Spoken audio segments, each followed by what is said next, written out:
Hi everybody, Levi Clay here, and today I want to talk to you about the subject of connecting up the hands with the ears. And that means learning to have an intuitive approach to playing the instrument without really having to have any knowledge of theory whatsoever. Now, I know that might seem like a crazy thing to you, and I know traditionally when you go to any guitar teacher, any music teacher, theory is something that you delve into. And I'm not anti-theory. Let me be super clear on that. If you were to check out my weekly guided ear training sessions or weekly guided practice routines on Patreon, link in the description, we're learning theory as part of doing that. We're talking about theory. But music at its core can be considerably more intuitive than that. In fact, if you think of some of the great musicians, some incredible musicians throughout history, especially when you talk about genres of music that are more oral in tradition, so they're passed down by people listening and playing things for each other, music like gospel music or jazz music, blues music, these styles of music traditionally feature musicians with incredible ears for music who don't really have any theoretical understanding of anything. Being able to say to someone, play me a fifth, they don't know what that means. They haven't learnt the theory to translate that. And that's not necessarily a bad thing. I'll give you another example. So one of my favorite musicians is Charlie Hunter, absolutely fabulous guitar player, plays the hybrid guitars. And I transcribed some of Charlie's stuff recently and posted it on Instagram. And Charlie responded to the post and said words to the effect of, I always find it amazing to see people who can write music out like this. I don't even know any scales. And you can laugh at that a little bit. He's not bragging. Let's be clear about that. He's being very honest. Charlie learnt music as an oral tradition. He copied the sounds that he heard, and that's taken his ear to the next level. Sure, he might technically, we can say, well, you're playing scales there, but that doesn't necessarily mean that he knows scales in the traditional sense. It doesn't mean that he could say to you the notes of the A flat major scale are, and then answer the question. So ear training and learning the fretboard and getting proficient in music from a perspective of learning theory, well, it's traditionally the way things are done. But I'm a firm believer in the fact that most of my favourite musicians don't think like that. They don't play like that. So what I want to do today is I want to give you some exercises that you may have never even considered as being incredible exercises to help you develop that connection between your hands and your ears without having to know any theory whatsoever. Let's take a look at the guitar and I will show you what I mean. So here's my guitar, and I've got a relatively clean tone set up. I'm playing my Eric Johnson Strat. A little bit of drive on there. A very nice tone. Be using the neck pickup, but it really shouldn't matter. You should be able to do this with absolutely anything. Now, if we start with something that I'm sure you guys are all very familiar with, if I play you a blues lick.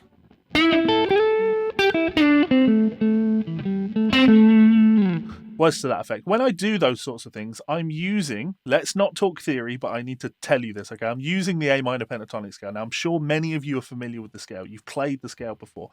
Now, what I'm going to do for you is I'm just going to play a few more notes using that minor pentatonic sound, and I want you to get familiar with what that scale sounds like. Not the notes contained within it, not the intervals contained within it, but just what the scale really sounds like. So that will sound like this.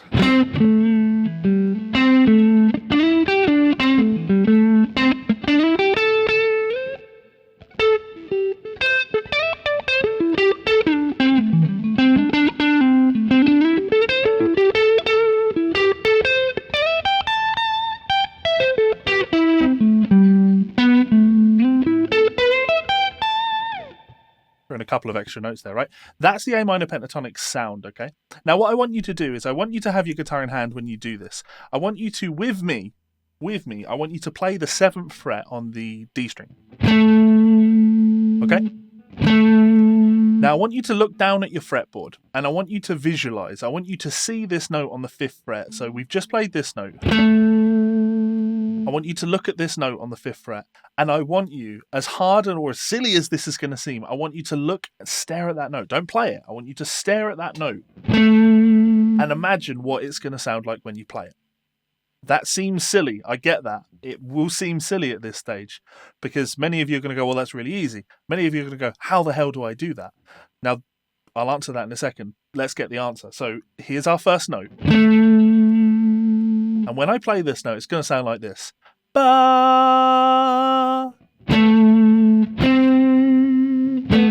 Now, I don't have perfect pitch. Let's be super clear on that. I don't have perfect pitch.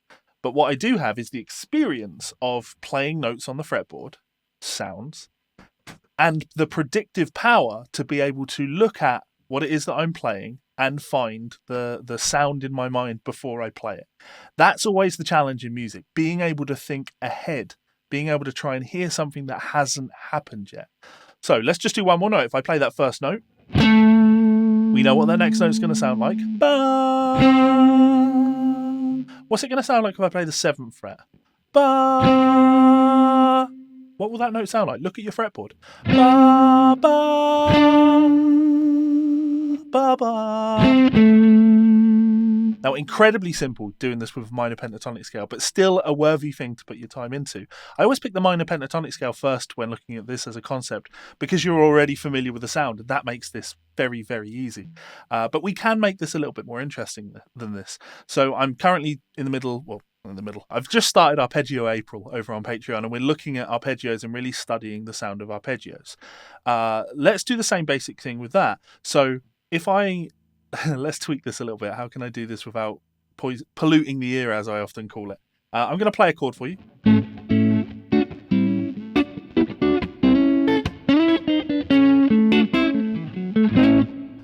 Or some melodic ideas. And now I'm going to play an arpeggio, just so you can hear the sound of it.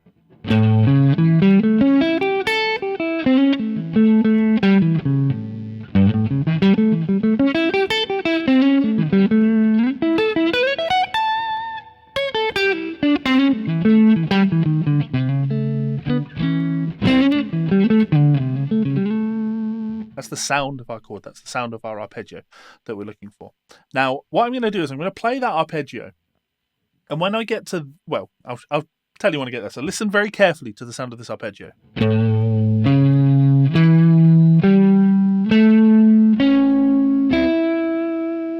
Now, I imagine you can probably hear what the next two notes of this arpeggio are going to sound like, but I don't want you to do that, actually.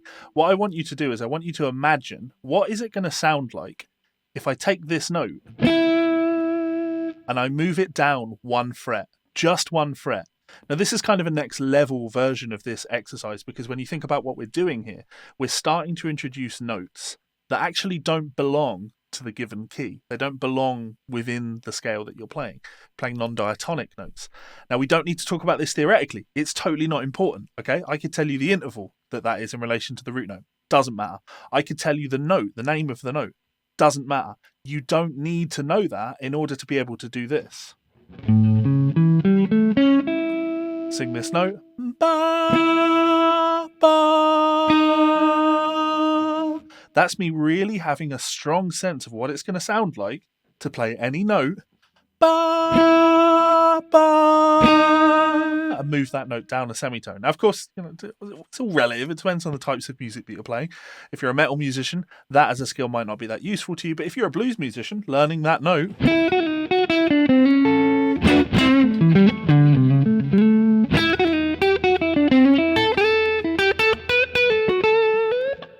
it's a note we can use. It's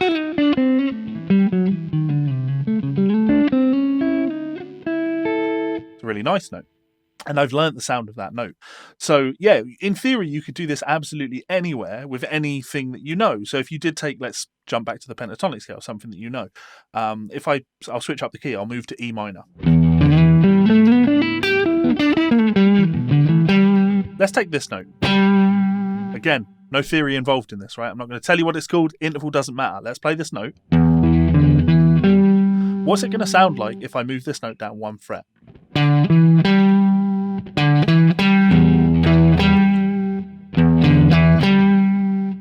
Ba ba ba ba,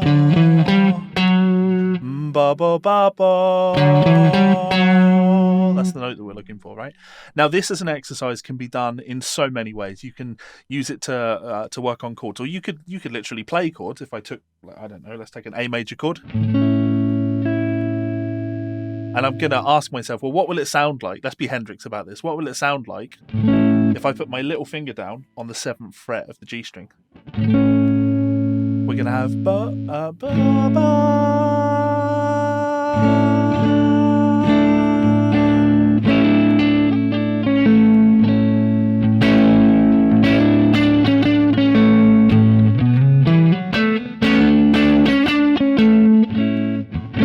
Let's do the same thing with our little finger on the B string. What's that going to sound like if I play this chord? We're going to have ba ba.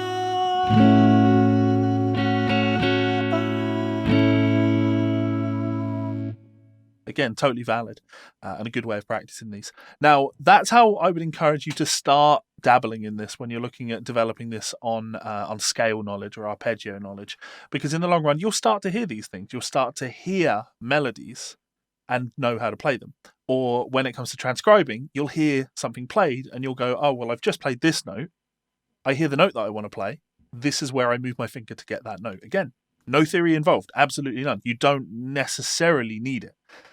Don't have to go to music school in order to play music really well.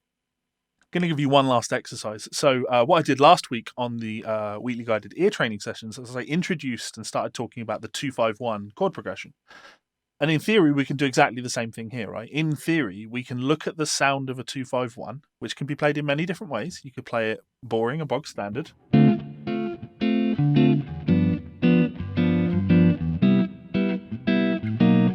We can make it a little bit spicier.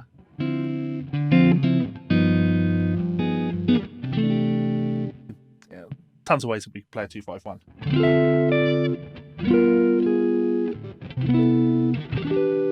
Play all these spicy voicings. But at its core, a 2-5-1 chord progression has a root movement.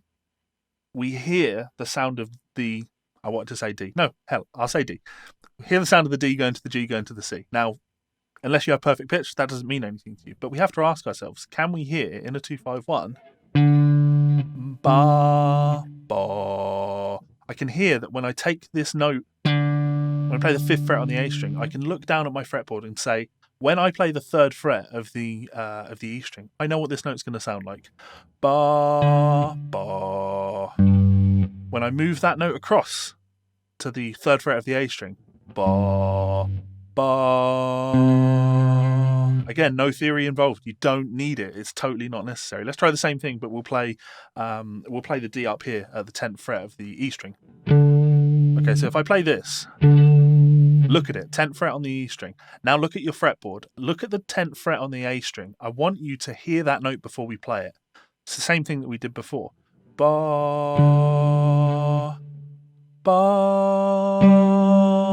And then I want to move down to the 8th fret on the E string. Again, think about it. Ba, ba. What's it going to sound like?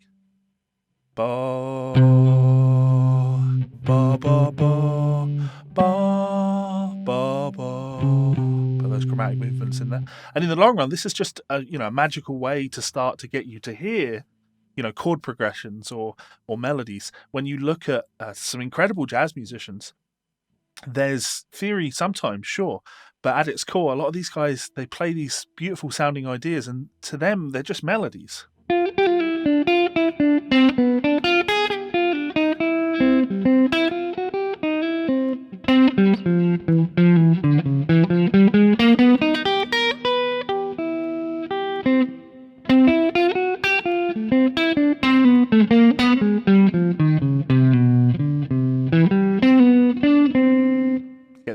Now, of course, I could play around endlessly on that, and really what I'm looking to do, in the long run, you want to be able to sing everything that you're going to play before you play it, because you're hearing a melody, and you'll start to reverse the roles. You'll start to hear a sound, and the hands will know where to go.